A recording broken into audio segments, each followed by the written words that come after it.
दिव्य वचन जीवन वचन दिव्य वचन जीवन वचन। सबको जय यीशु ख्रिस्त में प्यारे भाई और बहनों, पास्का जागरण की उस पवित्र और प्रकाशमय रात में हमने एक बहुत ही गहरी बात पर मनन चिंतन किया। हमने देखा कि कब्र के मुहाने से वह भारी पत्थर यीशु के बाहर आने के लिए नहीं, बल्कि हमारे अंदर देखने के लिए हटाया गया था, ताकि हम सच्चाई को अपनी आंखों से देख सके। हमने यह भी मनन चिंतन किया कि मसीह का पुनरुत्थान हमें नबी एजेकियल के वादे के अनुसार एक नया हृदय देता है और प्रभु हमें हमारे गलीली यानी हमारे रोजमर्रा के जीवन में मिलने के लिए बुलाते हैं। लेकिन प्यारे भाई और बहनों, पास्का की वह खूबसूरत रात बीत जाने के बाद जब हम अगली सुबह अपनी असल दुनिया में कदम रखते हैं तो क्या होता है? आज का सुसमाचार हमें इसी सच्चाई का सामना कराता है। पास्का की सुबह एक ही घटना घटी, कब्र खाली थी, लेकिन इस एक ही सच्चाई पर लोगों की प्रतिक्रियाएं दो बिल्कुल अलग अलग थी। एक तरफ वे महिलाएं थी जिन्होंने उस खाली कब्र की सच्चाई को देखा। उनके मनों में भय जरूर था, लेकिन उससे भी कहीं अधिक प्रभु यीशु के जी उठने का महान आनंद था। वे इस सत्य को छिपा कर नहीं रख सकी और दौड़ी दौड़ी इसे बांटने निकल पड़ी। उनके इसी प्रेम और सच्चाई के रास्ते पर स्वयं जीवित प्रभु यीशु उन्हें मिलते हैं और उनका पहला शब्द होता है, डरो मत। महिलाओं को तो सत्य मिल गया, लेकिन जरा सोचिए उन पहरेदारों को, उन रोमी सैनिकों के बारे में जो उसी कब्र के बाहर खड़े थे। उन्होंने भी तो वही खाली कब्र देखी थी। उन्होंने भी स्वर्गदूत की वह ईश्वरीय शक्ति महसूस की थी, लेकिन उन्होंने क्या किया? जब वे मुख्य याजकों के पास गए तो सच्चाई को स्वीकार करने के बजाय एक झूठी कहानी रची गई। धर्मगुरुओं ने सत्य को दबाने के लिए सैनिकों को भारी रिश्वत दी और कहा कि तुम लोग यह कहना कि उसके शिष्य रात में आकर 100 चुरा ले गए। प्यारे भाई और बहनों, धर्मगुरुओं और सैनिकों का यह बर्ताव हमारे लिए केवल 2000 साल पुरानी कहानी नहीं है, यह आज भी हमारे जीवन की सच्चाई है।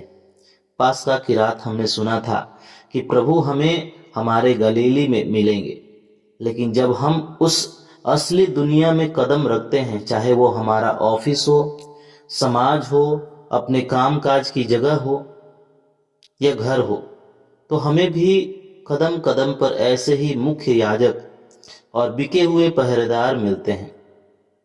दुनिया आज भी झूठ का व्यापार कर रही है। आज भी सच को दबाने के लिए पैसे, ताकत और रिश्वत का इस्तेमाल किया जाता है। दुनिया हर कोशिश करती है कि सत्य पर फिर से एक भारी पत्थर रख दिया जाए।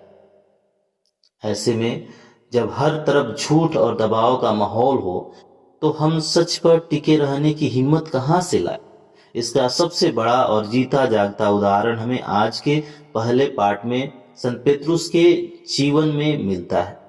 जरा सोचिए, यह वही पेतरुस है जो कुछ ही दिन पहले एक दासी के सामने डर गया था और अपनी जान बचाने के लिए यीशु को पहचानने से भी इनकार कर दिया।